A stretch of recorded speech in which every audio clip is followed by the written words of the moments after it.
नमस्ते। आज हम किसी भी शानदार कहानी के पीछे छिपे उस जादुई फॉर्मूले को डिकोड करेंगे जो हमें स्क्रीन या पन्नों से बांधे रखता है। आज की इस चर्चा में हम रेत का सिपाही यानी द सैंड सोल्जर नाम की एक बेहद दिलचस्प कहानी की मदद से the anatomy of a story को डिकंस्ट्रक्ट करने जा रहे हैं। यह विश्लेषण हमारे कहानी को देखने, समझने और यहां तक कि उसे बयां करने के नजरिए को बिल्कुल बदल देगा। आगे बढ़ने से पहले आज के इस सफर के पड़ावों पर एक नजर डाल लेते हैं। हम इस पूरी प्रक्रिया को 6 हिस्सों में समझेंगे।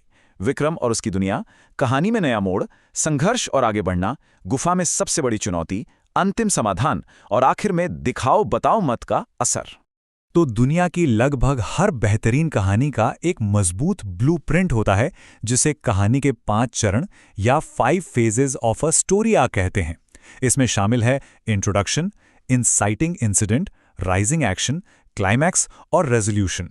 ये वो बुनियादी कंकाल है जिस पर पूरी कहानी खड़ी होती है। चलिए गहराई में उतरते हैं और देखते हैं कि रेत का सिपाही इस ढांचे का कितनी खूबसूरती से इस्तेमाल करती है। शुरुआत करते हैं हमारे पहले चरण से, जो है विक्रम और उसकी दुनिया। ये हमारी कहानी का इंट्रोडक्शन है। किसी भी कहानी की शुरुआत में हमें हमेशा मुख्य किरदार की सामान्य दुनिया से रूबरू कराया जाता है। हमारा हीरो विक्रम कोई सुपर हीरो नहीं है। वो एक पूर्व पुरातत्वविद यानी एक्स आर्कियोलॉजिस्ट है जो बस एक धूल भरी पुरानी किताबों की दुकान चलाता है। लेकिन उसके सीने में एक आग है। वो अपने दिवंगत पिता पर लगे धोखेबाज होने के दाग को मिटाना चाहता है। और उसकी सबसे बड़ी कमजोरी, अतीत का खौफ। रिस्क लेने के नाम से ही उसके पसीने छूट जाते हैं। ये अधूरापन और उसका डर आगे होने वाले कैरेक्टर डेवलपमेंट के लिए एकदम परफेक्ट स्टार्टिंग पॉइंट तैयार करते हैं। अब आते हैं दूसरे चरण पर, जहां इस शांत कहानी में आता है एक नया मोड़। कहानी की तकनीकी भाषा में इसे इंसाइटिंग इंसिडेंट्स कहते हैं। ये वो अचानक होने वाली उथल-पुथल है जो हमारे हीरो को उसके कंफर्ट जोन से खींचकर सीधा कहानी के मेन एक्शन में धकेल देती है। यहीं से उसकी पुरानी दुनिया हमेशा के लिए बदल जाती है और पीछे मुड़ने का कोई रास्ता नहीं बचता। रेत का सिपाही में ये धमाका तब होता है जब एक अनजान औरत अचानक विक्रम की दुकान में आती है और एक आधा जला हुआ नक्शा छोड़ जाती है। और ये कोई मामूली नक्शा नहीं है, ये ठीक उसी खोए हुए शहर का नक्शा है जिसे ढूंढते ढूंढते उसके पिता बदनाम हो गए थे। बस एक ही पल में विक्रम को अपने सबसे बड़े डर का सामना करने और अपने पिता की खोई हुई इज्जत वापस लाने के लिए मजबूर होना पड़ता है। इसके बाद शुरू होता है हमारा तीसरा चरण यानी संघर्ष और आगे बढ़ना। इसे राइजिंग एक्शन कहा जाता है। ये लगातार बढ़ती हुई मुश्किलों, टकरावों और अंदरूनी सीखों का एक सिलसिला है जो कैरेक्टर के इरादों की कड़ी परीक्षा लेता है। यहाँ कैरेक्टर गिरता है, संभलता है और बहुत कुछ सीखता है। यही वो हिस्सा है जो हमारी धड़कनें बढ़ाए रखता है। विक्रम के लिए ये सफर किसी बुरे सपने से कम नहीं है। रेगिस्तान में उसे भयानक चुनौतियों का सामना करना पड़ता है। तपती गर्मी, झुलसा देने वाले रेतीले तूफान और पानी की एक एक बूंद के लिए तरसना। और अगर ये कुदरत का कहर काफी नहीं था तो उसके पीछे एक ऐसा खूंखार दुश्मन भी पड़ा है जो खजाने के लिए किसी की भी जान ले सकता है। ये सारा बाहरी तनाव कहानी की स्पीड को एकदम टॉप गियर में डाल देता है। लेकिन इस बाहरी बवाल के साथ साथ विक्रम के अंदर भी एक बहुत बड़ा बदलाव आ रहा है। इस बेरहम रेगिस्तान में उसे एक इंटरनल लेसन मिलता है। उसे समझ आता है कि कागज के एक नक्शे से ज्यादा उसे अपनी अंतरात्मा की आवाज पर भरोसा करना होगा। एक डरे सहमे इंसान से लेकर अपनी इंट्यूशन पर भरोसा करने वाले शख्स तक विक्रम का असली कैरेक्टर आर्क यहीं आकार लेता है।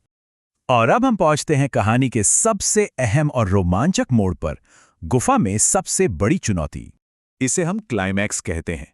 ये किसी भी कहानी का वो पीक पॉइंट है जहां टेंशन अपने चरम पर होती है। यहां नायक की वैल्यूज यानी उसके उसूलों और उसकी सबसे गहरी इच्छाओं के बीच एक आर पार की जंग होती है। यही वो इकलौता पल है जो साबित करता है कि नायक असल में अंदर से है क्या। यहां विक्रम एक ऐसी गुफा में फंस चुका है जहां उसके सामने एक नामुमकिन सी चॉइस है। क्या वो उस खजाने को चुनेगा जिसके लिए उसने अपनी जान दांव पर लगा दी, वो खजाना जो उसके पिता को बेगुनाह साबित कर सकता है, या फिर वो उस खजाने को छोड़कर अपने साथी की जान बचाएगा। एक तरफ जिंदगी भर का सपना है और दूसरी तरफ एक इंसान की जान। इसे कहते हैं एक असली क्लाइमैक्स। विक्रम का फैसला एकदम साफ है। वो बलिदान चुनता है। वो खजाने को, उस इकलौते सबूत को वहीं छोड़ देता है ताकि अपने साथी को बचा सके।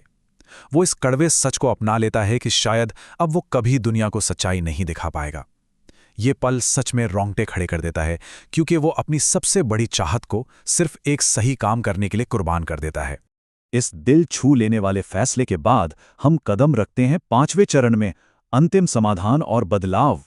इसे रेजोल्यूशन कहते हैं। यह कहानी का वो आखिरी हिस्सा है जहां सारे तार जुड़ते हैं और कैरेक्टर का अंदरूनी बदलाव पूरी तरह से निखर कर सामने आता है।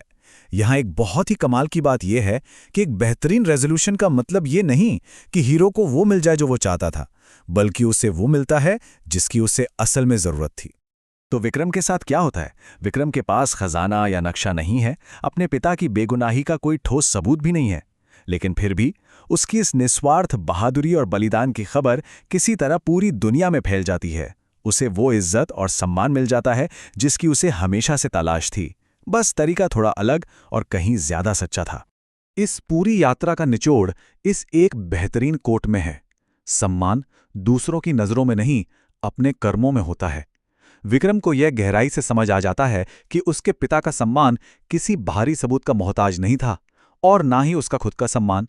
उसने एक सही और बहादुर फैसला लिया, और सच कहें तो यही सबसे बड़ा खजाना है। हमने कहानी का स्ट्रक्चर तो समझ लिया, लेकिन एक बहुत ही क्रूशल चीज अभी बाकी है। चलते हैं हमारे आखिरी सेक्शन पर, प्रभाव, दिखाओ, बताओ मत।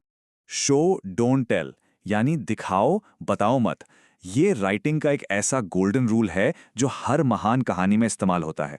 ये वो तकनीक है जहां सीधे सीधे फैक्ट्स बताने के बजाय सेंसरी डिटेल्स, यानी हमारी इंद्रियों से जुड़े विवरण और एक्शंस का इस्तेमाल करके भावनाएं व्यक्त की जाती हैं। इससे होता यह है कि हम कहानी को सिर्फ सुनते या पढ़ते नहीं हैं, बल्कि उसे पूरी तरह महसूस करने लगते हैं। इस सीधे से कंपैरिजन को देखिए। एक तरफ सिर्फ बताया जा रहा है विक्रम बहुत प्यासा और डरा हुआ था। ये सुनने में कितना फ्लैट और बोरिंग लगता है ना। अब दूसरी तरफ देखिए, जो हमारी कहानी के सोर्स से लिया गया है। प्यास से उसके गले में कांटे चुभ रहे थे, पानी की बोतल खाली थी और कांपती उंगलियों से नक्शा छूटकर गिर गया। फर्क एकदम साफ है। यहां प्यास और डर जैसे शब्दों का सीधा इस्तेमाल किए बिना ही गले में कांटे चुभना और कांपती उंगलियों ने विक्रम की हालत का पूरा एहसास करा दिया। यही वो जादू है जो कहानी में जान डाल देता है। तो हमने आज एक डरे हुए इंसान को एक निस्वार्थ हीरो बनते देखा, कहानी के 5 स्टेप फ्रेमवर्क की ताकत को समझा और शो डोंट टेल का असली जादू देखा। अब इस चर्चा को खत्म करते हुए सोचने वाली बात यह है, जब हम इस 5 स्टेप फ्रेमवर्क और सेंसरी डिटेलिंग को किसी प्रेजेंटेशन, किसी कहानी या यहां तक कि अपनी रोजमर्रा की बातचीत में इस्तेमाल करेंगे तो उसका असर कितना जबरदस्त और ट्रांसफॉर्मेटिव होगा, इस बारे में जरूर सोचेगा। आज के इस खास विश्लेषण का हिस्सा बनने के लिए बहुत बहुत शुक्रिया। सीखते रहिए और अपनी कहानियों को जीवंत बनाते रहिए।